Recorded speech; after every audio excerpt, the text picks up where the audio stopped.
Jorge Luis Borges, 1899-1986, por Harold Bloom.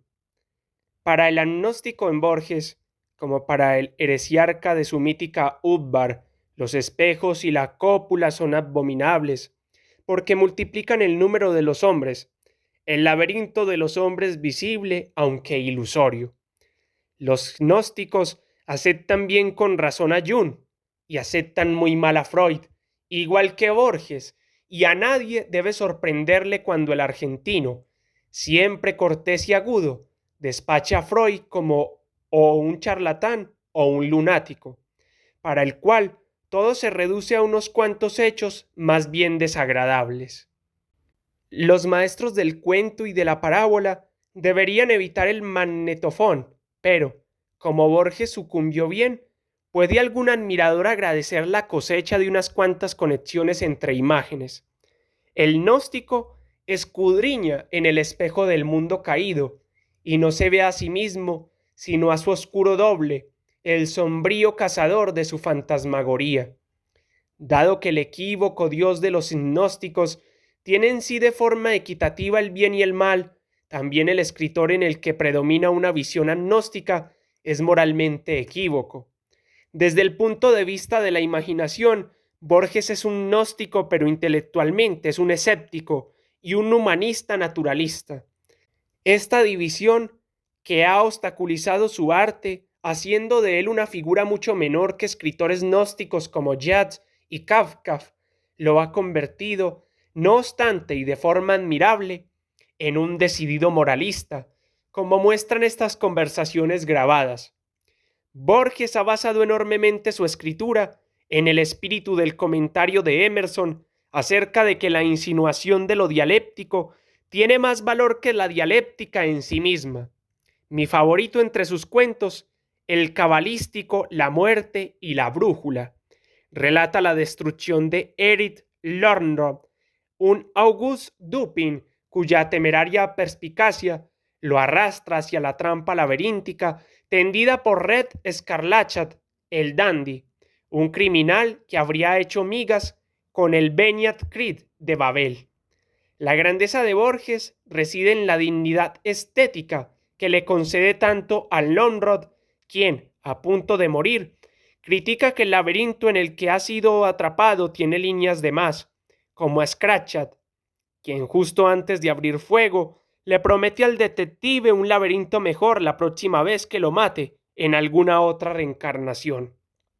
Los críticos del admirable Borges se ceban en él, persiguiéndolo de la misma manera a como Lornrod dio caza a Scarlat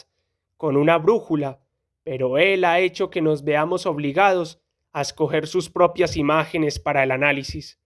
Freud nos dice: en un psicoanálisis el médico siempre le da a su paciente, unas veces en mayor y otras en menor medida, la imagen anticipadora consciente con ayuda de la cual está en posición de reconocer y de alcanzar el material inconsciente. Hemos de recordar que Freud habla de terapia y de la labor de modificarnos, de forma que la analogía que podamos encontrar entre las imágenes del psicoanalista y las del novelista no puede ser perfecta. El buen psicoanalista, en el ejemplo de Freud, nos ofrece una sola imagen, y Borges ofrece a sus lectores millares de ellas, pero aquí solo se mirará el espejo, el laberinto y el compás. Borges comentó sobre el primer cuento que escribió, Pierre Menard, autor del Quijote, que da sensación de cansancio y de escepticismo, sensación de llegar al final de un larguísimo periodo literario. Resulta revelador que este fuese su primer cuento, en el que manifiesta su cansancio por el laberinto vivo de la ficción justo cuando está comenzando a adentrarse en él. Borges es un gran teórico de influencia en la poesía. Nos ha enseñado a leer a Brontë como un precursor de Kafka,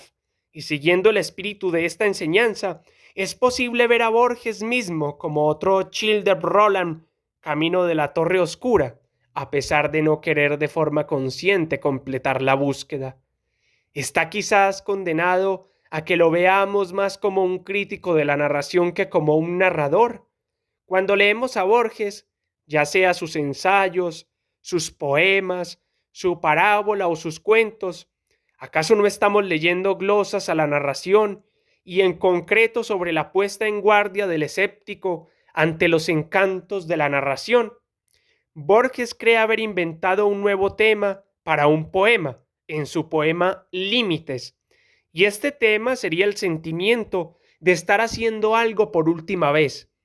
Resulta extraordinario que un hombre de letras tan leído piense esto, ya que la mayoría de los poetas de fuste que viven lo suficiente como para llegar a viejos escriben sobre ese asunto, si bien a menudo lo hacen de forma oculta o disimulada. Pero resulta profundamente revelador de sí mismo el que un teórico de la influencia poética de Borges llegue a la creencia de que ese tema es invención suya, pues Borges ha sido siempre un poeta que ha celebrado el adiós de las cosas, ha sido siempre un poeta de la pérdida. A pesar de haber encontrado un consuelo para sí y para sus lectores con la sabiduría de que solamente puede perderse aquello que nunca se poseyó, también ha sufrido el desasosiego de saber que solo podemos reconocer aquello que hemos conocido antes y que todo reconocimiento es autorreconocimiento. Toda pérdida lo es de nosotros mismos e incluso la pérdida del amor es, como diría Borges, el dolor de volver a los otros, no al yo. ¿Es esta la sabiduría de la narración? ¿O lo es de otro modo o género enteramente distinto? De lo que Borges carece, a pesar del ilusorio ingenio que muestran sus laberintos, es concretamente de la extravagancia del narrador. Él no se fía de sus propios impulsos erráticos. Se ve modestamente a sí mismo como un válido heraldo de su propia persona, pero es otro edíptico destructor más de sí mismo. Su apego por esa economía de su arte, economía que le sirve de protección, la abierta complicidad de la que hace gala con su variante personal de la ansiedad edípica y el patrón que sigue en sus cuentos delatan por completo un miedo tácito a la narración fácil. El espejo agnóstico de la naturaleza solo refleja para él el laberinto de Lonrod, de una sola línea recta y que es invisible, incesante, la línea de todas aquellas malas calles hechizadas que se pierden en el horizonte de su Buenos Aires fantasmal. El temerario perspicaz al que sostienen las simetrías de su propia brújula mítica nunca ha sido lo suficientemente temerario como para perderse en un relato, para mal nuestro, si no es que suyo.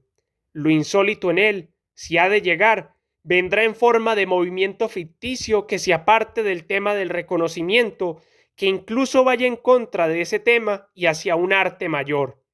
Su relato favorito, dice, es Wakefield de Hawthorne, del que afirma que trata de un señor inglés que dejó a su mujer sin motivo alguno, se alojó a la vuelta de casa y ahí, sin que nadie lo sospechara, pasó oculto 20 años.